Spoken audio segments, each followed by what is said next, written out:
Chiranjeevi blood bank వచ్చిందన్నా, ఏది వచ్చిందన్నా, హీరోలకి ఇళ్ళు వచ్చినాయన్నా, ప్రొడ్యూసర్కి ఇళ్ళు వచ్చినాయన్నా, డైరెక్టర్లు ఇళ్ళు వచ్చినాయన్నా, చంద్రబాబు నాయుడు గారు చేసే సహాయం అనేది ఎవరు గుర్తుపెట్టుకోకూడదు. మనం ఒక ఏళ్ళు చూపించేటప్పుడు మిగతా ఏళ్ళు బనేపునే ఉంటాయని కూడా ఆలోచించాలి. చంద్రబాబు నాయుడు గారు ఇంత చేశారు, ప్రభుత్వం మారింది, నంది అవార్డులు ఆయన ఉన్న ప్రభుత్వంలో ఇచ్చారు, ప్రభుత్వం మారింది, ఇవ్వలేదు, ఆపేశారు, తర్వాత కంటిన్యూ అవ్వలేదు. చంద్రబాబు నాయుడు గారి మనసు అందరికీ తెలుసు. ఆయన జగన్ గవర్నమెంట్లో ఆయన్ని అరెస్ట్ చేసి 53 రోజులు జైల్లో పెడితే చెన్నైలో ఉన్న నేను ఒక ధర్నా నిర్వహించి మీటింగ్ పెట్టాను. కానీ హైదరాబాద్లో ఉన్న ఇంత సెటిల్ అయిన హీరోలు ఒక్కరు కాకపోతే ఒక్కరన్నా వచ్చి అయ్యో చంద్రబాబు నాయుడు గారి అరెస్ట్ అక్రమం, అన్యాయం అని అన్నవాళ్ళు ఒక్కళ్ళన్నా ఉన్నారా? ఏ హీరో అన్నా ముందుకొచ్చారా? ఏ నిర్మాత అన్నా, ఏ దర్శకుడు అన్నా ముందుకొచ్చారా? బెనిఫిట్ పొందిన వాళ్ళ గురించి అడుగుతున్నాను నేను. ఫిలిం నగర్లో ఎంజాయ్ చేస్తూ ఉన్న వాళ్ళని అడుగుతున్నాను. కనీసం ఫిలిం నగర్ క్లబ్ దగ్గర ఒక మీటింగ్ పెట్టి చంద్రబాబు నాయుడు గారి అరెస్టు అక్రమం అని చెప్పారా? ఎవరో ఆయన మూలంగా బెనిఫిట్ పొందిన ఐటీ ఉద్యోగస్తులు, ఐటీ వ్యాపారస్తులు గచ్చిబౌలి స్టేడియంలో అంత పెద్ద ఈవెంట్ చేశారే, సినిమా ఇండస్ట్రీ ఆ మాత్రం చేయటానికి ఎందుకు ముందుకు రాలేదు? ఆ రోజున ఎవరికి మాట రాలేదే? అందరూ భయపడ్డామా? ఎందుకని? అట్లాంటి చంద్రబాబు నాయుడు గారు అసలు ఎందుకు చేయాలి? సినిమా ఇండస్ట్రీ మూలంగా ఇప్పుడిప్పుడే బుడిబుడి అడుగులు వేస్తున్న ఆంధ్రప్రదేశ్ రాష్ట్రాన్ని డెవలప్మెంటే చూడాలా, లేకపోతే ఆంధ్రప్రదేశ్ బాగోగులే చూడాలా? నష్టాల్లో, కష్టాల్లో, అప్పుల్లో ఉన్న రాష్ట్రాన్ని ముందుకు తీసుకెళ్లాలా? గత ప్రభుత్వం చేసిన అప్పులే తీర్చాలా, బాకీలే తీర్చాలా? ఈ రోజుకి 20 గంటలు పనిచేస్తున్నారు చంద్రబాబు నాయుడు గారి గురించి తెలుసు. ఆ వేదికలో మాట్లాడిన చిరంజీవి గారికి కానీ మిగతా పెద్దలకు కానీ అందరికీ తెలుసు. రోజుకి 20 గంటలు కష్టపడి పనిచేస్తున్నారు చంద్రబాబు నాయుడు గారు. ఆయన సహకారంతో పవన్ కళ్యాణ్ గారు, లోకేష్ గారు ఎంత బాగా పనిచేస్తారో మనందరం చూస్తానన్నాం. క్రిటిసైజ్ ఎందుకు? ఏమన్నా చెప్పదలుచుకుంటే చిరంజీవి గారు సొంత తమ్ముడే పవన్ కళ్యాణ్ గారు, జనసేన నాయకుడే ఇన్ఫర్మేషన్, సినిమాటోగ్రఫీ, టూరిజం మంత్రి గారు కందులు దుర్గేష్ గారు.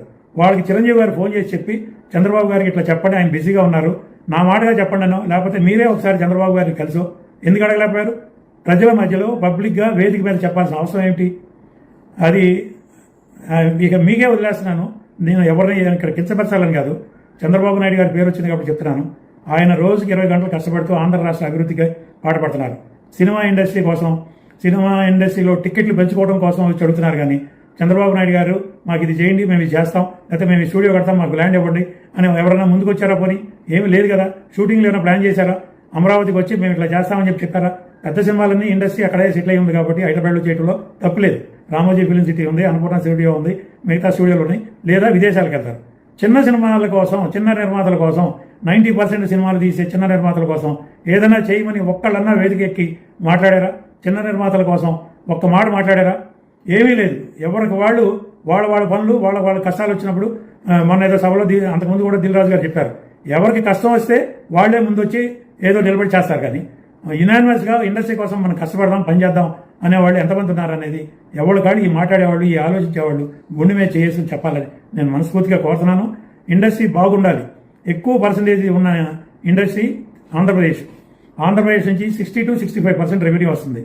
మిగతా రెవెన్యూ బయట వాళ్ళకి.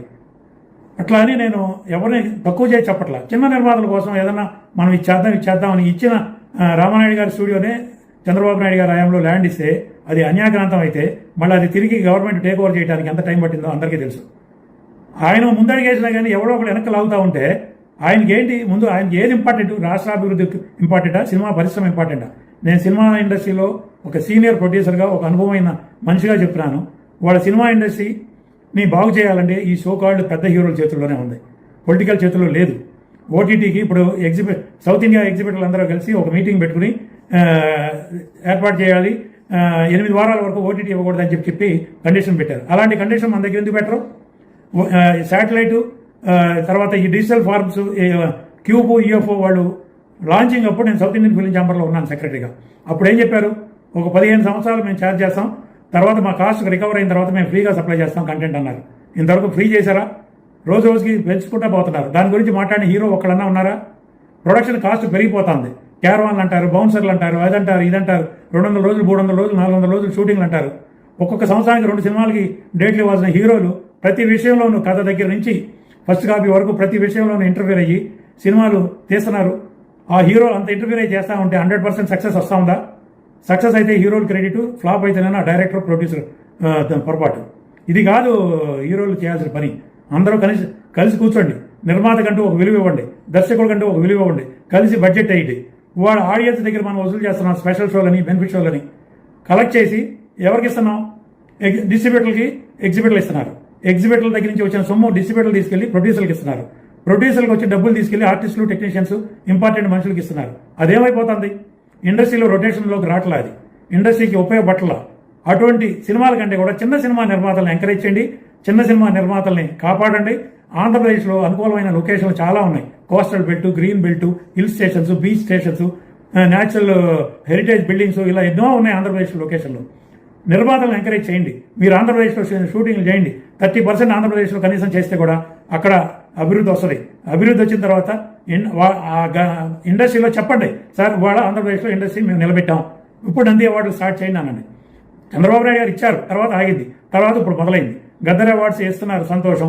ఇప్పుడు ఆంధ్రప్రదేశ్లో నంది అవార్డ్స్ ఇస్తే ఎంత తేడా వస్తుంది? ఒక కార్బన్ కాపీ లాగా ఇచ్చిన వాటిలే ఇవ్వాలా, లేకపోతే వేరే వాళ్ళకి ఇవ్వాలా? వేరే వాళ్ళకి ఇచ్చి కాంట్రవర్సీ వస్తుందా? దాని మూలంగా మంచి చెడు కూడా ఆలోచించాల్సిన బాధ్యత ఇండస్ట్రీ మీద ఉంది, ప్రభుత్వం మీద ఉంది. ఇచ్చిన వాటికి ఒకళ్ళు ఆలోచించకూడదు, కొంచెం ఆలోచించండి. Thank you very much.